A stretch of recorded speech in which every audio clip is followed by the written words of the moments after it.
So we're looking at an Osage orange tree. You can see it's not huge, probably because it's been cut down before, but we're going to learn a little bit about the Osage orange. I think they're interesting. Some people call them cow brains.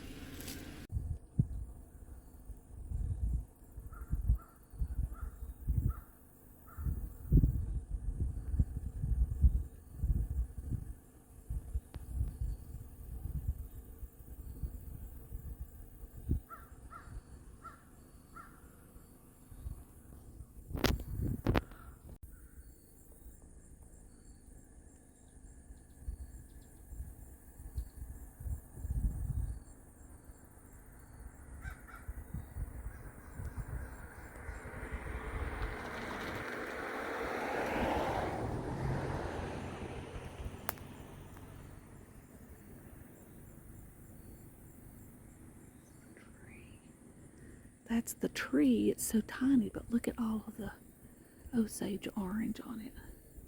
It's so intriguing to me how this little tree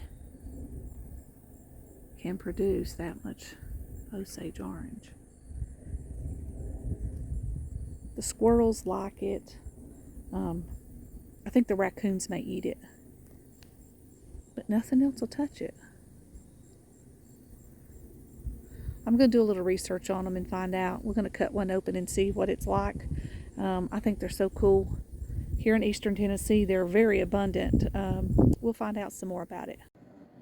Okay, so this is the Osage orange we were talking about. You can kind of see how it's kind of like a brain. A lot of people call it a cow brain. A lot of people call it monkey balls. Some people call it hedge apple. I call it an Osage orange. If you smell it, smells almost like a citrusy orange. I did a little research and it is now in all 48 states, so it grows as a tree. A lot of pioneers used it as a hedge because it was really thick. If it was cut down to a level and then it was grown back in little shoots, it was very thick, so the animals couldn't get through there. The cattle it was used like a fence. There's not a lot of uses for the Osage orange. It is not edible. It's preferable that you don't eat it. The only thing that's really been found that likes it are squirrels and deer. Deer will nibble around on the seeds inside if it can get inside. Now, they have to be completely ripe. Now, this one's got a little soft spot right there. You can see me squishing on it. It's pretty ripe right there, so the deer will paw at it and hit it with their hoof, and it'll bust it open, and then they'll eat the seeds out of it. Other than that, there's nothing that really eats it. But the good thing is it is a repellent of mice and spiders. So what we're going to do today is cut it open into quarters, and we're going to put it under our house. We've done this before, and it's supposed to help with those two things, and I hate spiders with a passion, so I feel like that a little bit of something under there would help better than nothing. So here we go.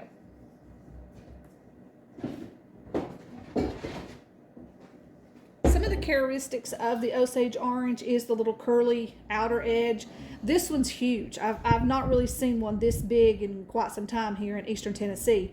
But also the smell. The smell is so citrusy, and it just smells. It smells really good, actually. So the other characteristics is the lime green. You can see the lime colors. This is basically the only color you'll ever see these. Truly, I think I'm going to try looking around and seeing the bloom of these next year during the spring to see, because I don't know what the bloom really looks like. I don't know how they're pollinated. I don't know. So that's interesting to find out. But right now we're going to cut this one open.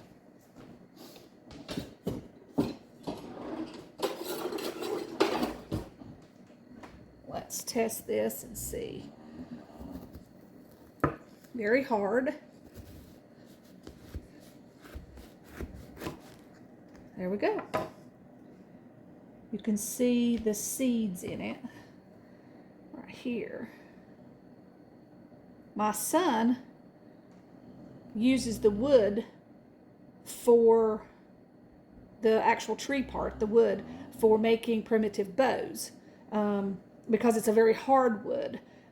Although it's hard to find a very straight tree because, like I said, they were cut down because of hedges.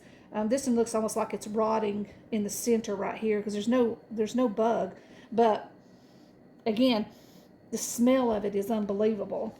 So the little seeds and the pulp area around the edge is what the deer and the squirrels would eat. So we're going to quarter this up a little further. And then we're going to take it out to under the house. It's sticky. Okay.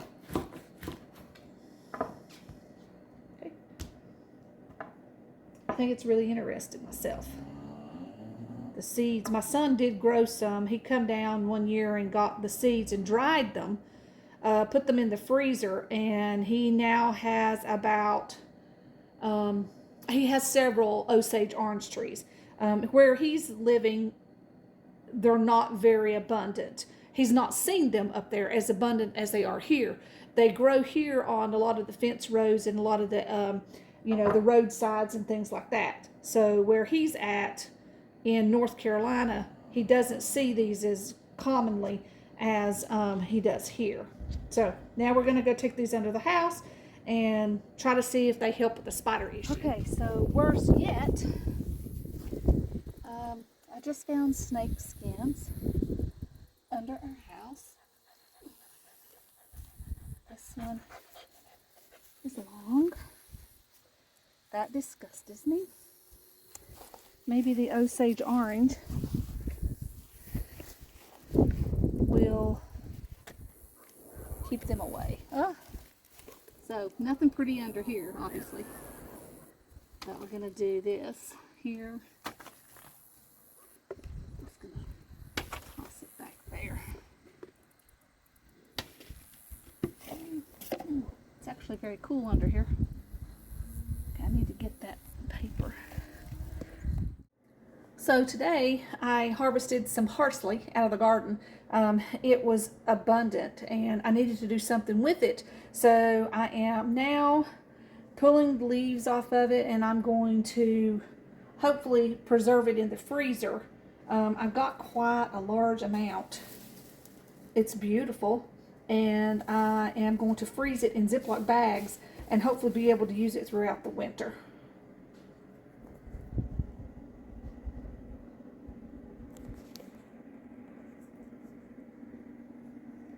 Of course, I'll wash it and thoroughly dry it before I put it in the freezer bags and make sure that it's not wet so that it doesn't form ice crystals.